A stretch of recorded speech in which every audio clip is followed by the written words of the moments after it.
இன்றைய முதல் வாசகம் திருத்தூதர் பவுல் கொரிந்தியருக்கு எழுதிய முதல் திருமுகத்தில் இருந்த வாசகம், அதிகாரம் 9, வசனம் 19 முதல் 29 முடிய. சகோதர சகோதரிகளே, நான் யாருக்கும் அடிமையாய் இல்லாதிருந்தும் பலரை கிறிஸ்துவிடம் கொண்டு வர என்னை எல்லாருக்கும் அடிமையாக்கிக் கொண்டேன். யூதரை கிறிஸ்துவிடம் கொண்டு வர யூதருக்கு யூதரை போலானேன்.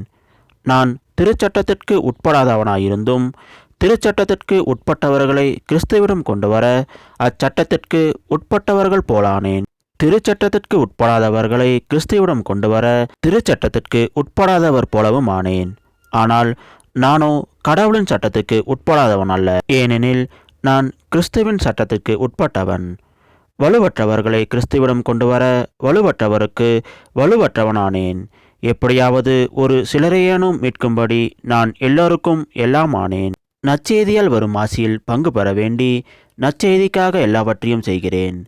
பந்தய திடலில் ஓட வந்திருப்போர் பலர் ஓடினாலும் பரிசு பெறுபவர் ஒருவரே. இது உங்களுக்கு தெரியாதா? எனவே பரிசு பெறுவதற்காகவே நீங்களும் ஓடுங்கள். பந்தயத்தில் போட்டியிடுபவர் யாவரும் அழிவரும் வெற்றி வாகை சூடுவதற்காக தன்னடக்க பயிற்சிகளில் ஈடுபடுவர்.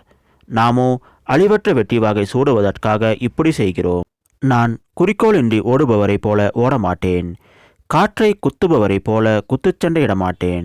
பிறருக்கு நற்செய்தி அறிவிக்கின்ற நானே தகுதியற்றவனாக மாறிவிடாதவாறு என் உடலை அடக்கி கட்டுப்படுத்துகிறேன். இது ஆண்டவர் வழங்கும் அருள்வாக்கு.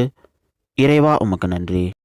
இன்றைய நற்செய்தி புனித யோவான் எழுதிய நற்செய்தியிலிருந்து வாசகம், அதிகாரம் 12, வசனம் 20 முதல் 32 முடிய. அந்நாட்களில் வழிபாட்டிற்காக திருவிழாவுக்கு வந்தோருள் கிரேக்கர் சிலரும் இருந்தனர். இவர்கள் கலிலேயாவில் உள்ள பெத்சாய்தா ஊரை சார்ந்த பிலிப்பிடம் வந்து, ஐயா, இயேசுவை காண விரும்புகிறோம் என்று கேட்டுக்கொண்டார்கள். பிலிப்பு அந்திரேயாவிடம் வந்து அது பற்றி சொன்னார். அந்திரேயாவும் பிலிப்பும் இயேசுவிடம் சென்று அதை தெரிவித்தனர். இயேசு அவர்களை பார்த்து, மானிட மகன் மாட்சி பெற வேண்டிய நேரம் வந்துவிட்டது. கோதுமை மணி மண்ணில் விழுந்து மடியாவிட்டால் அது அப்படியே இருக்கும். அது மடிந்தால்தான் மிகுந்த விளைச்சலை அளிக்கும் என உறுதியாக உங்களுக்கு சொல்கிறேன். தமக்கென்ற வாழ்வோர் தம் வாழ்வை இழந்து விடுவர். இவ்வுலகில் தம் வாழ்வை பொருட்டாக கருதாதோர் நிலை வாழ்வுக்கு தம்மை உரியவராக்குவர். எனக்கு தொண்டு செய்வோர் என்னை பின்பற்றட்டும். நான் இருக்கும் இடத்தில் என் தொண்டரும் இருப்பர். எனக்கு தொண்டு செய்வோருக்கு தந்தை மதிப்பளிக்கிறார் என்றார். மேலும் இயேசு, இப்போது என் உள்ளம் கலக்கமுற்றுள்ளது. நான் என்ன சொல்வேன்? தந்தையே, இந்த நேரத்திலிருந்து என்னை காப்பாற்றும் என்பேனா? இல்லை, இதற்காகத்தானே இந்நேரம் வரை வாழ்ந்திருக்கிறேன். தந்தையே, பெயரை மாட்சிப்படுத்தும் என்றார். அப்போது வானிலிருந்து ஒரு குரல், மாட்சிப்படுத்தினேன், மீண்டும் மாட்சிப்படுத்துவேன் என்று ஒலித்தது. அங்கு கூட்டமாய் நின்று கொண்டிருந்த மக்கள் அதை கேட்டு, அது இடி முழக்கம் என்றனர்.